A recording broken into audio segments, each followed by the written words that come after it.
एक बार की बात है, एक गरीब आदमी अपने परिवार के साथ गांव से दूर जंगल में एक झोपड़ी में रहता था। एक दिन वहां एक बहुत बड़े साधु गुरुजी आए।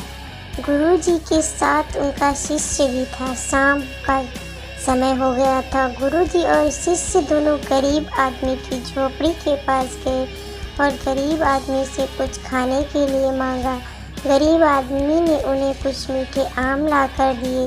गुरुजी और शिष्य ने आम खाए और अपनी भूख मिटाने के बाद वहां से चलने को कहा। अब रात हो चुकी थी, इसलिए आदमी ने गुरुजी और शिष्य को अपने पास ही ठहरने के लिए कहा।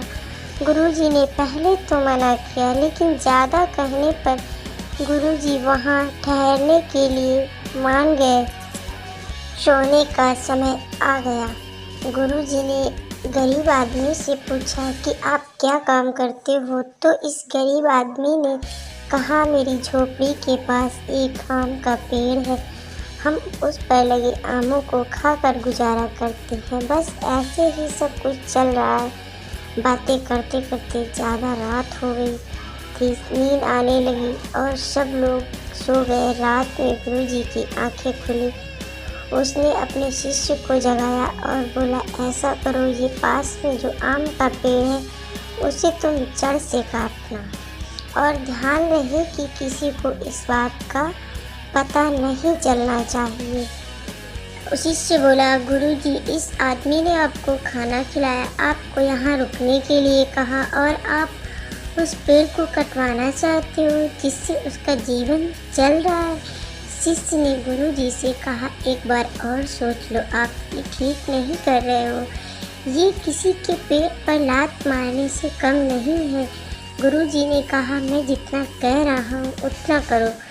शिष्य ने सोचा, चलो गुरुजी कह रहे हैं तो ठीक है, और आम के पेड़ को काट दिया और फिर बिना बताए वहाँ से चले गए। जाते समय रास्ते में शिष्य ने गुरुजी से पूछ ही लिया कि गुरुजी, आपने उस गरीब आदमी जो आपको बड़ा सीधा साधा भोला इंसान था, आपने उसके साथ ऐसा क्यों किया?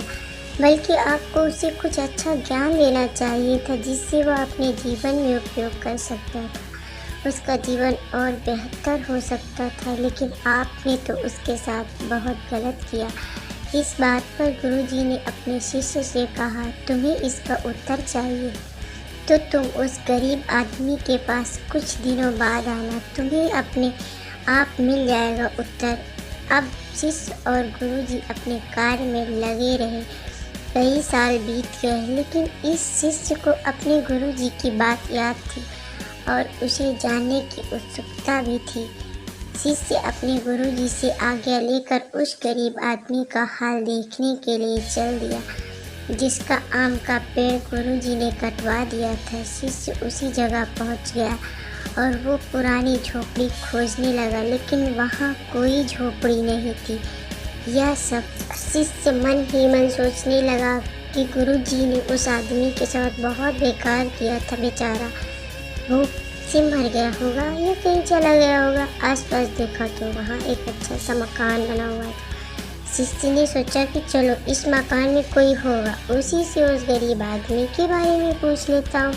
मकान के गेट पर गया, आवाज़ लगाई तो अंदर से एक आदमी आया। उसे देखते ही शिष्य चौंक गया, क्योंकि जो अंदर से आया वो वही आदमी था जो पहले बहुत गरीब था। शिष्य ने अपना परिचय दिया और कहा कि मैं अपने गुरुजी के साथ पहले भी यहाँ आया था, जो एक रात झोपड़ी में रुका था। आदमी को याद आ गया, वह शिष्य को अंदर ले गया। शिष्य ने कहा कि आप तो पहले बहुत पुरानी झोपड़ी में रहते थे, आपका केवल एक आम का पेड़ था जिससे आम खाकर आप गुजारा कर रहे थे। ये इतना अच्छा मकान, ये गाड़ी, आपने ये सब कैसे लिया? वो आदमी बोला कि जिस दिन आप यहाँ रुके थे ना, जाने किसने मेरे आम के पेड़ को काट दिया था। मैं बहुत परेशान हुआ, लेकिन कुछ ना होने के कारण पहले तो मेरी समझ में कुछ ना आया, फिर बाद में मैंने सोचा यह खाली जगह जो पड़ी है मैं इसे साफ़ किया और उसमें कुछ फसलें लगाई। धीरे धीरे उससे मुनाफा होता गया। फिर मैंने और अधिक खेतों को साफ किया। उसने फसल उगाता रहा और अब मेरे बहुत बड़े खेत और लाखों रुपए की आसान फसल बेच लेता हूँ। अब मेरी ज़िंदगी एकदम ठीक है। यह सब सुनकर शिष्य भी समझ गया कि गुरुजी ने जो आम का पेड़ कटवाया था उसी का नतीजा है। ये जो आदमी जिसने कभी कमाना सीखा नहीं था, बस अपना पेट भरने को ही ज़िंदगी समझता रहा, जिसे किसी और चीज़ के बारे में पता ही नहीं था, उसको एक कामयाब और बड़ा किसान बना दिया। यह कहानी हमें सिखाती है कि हमारे जीवन में कभी कभी ऐसे ही आम का पेड़ आ जाता है जिसके चक्कर में कुछ और ज़्यादा करने की सोच ही नहीं कर पाते, और जैसे पहले होता आया है वैसे ही होता रहता है, और हम दोष देते हैं कि मुझे तो कुछ करने का मौका ही नहीं मिला।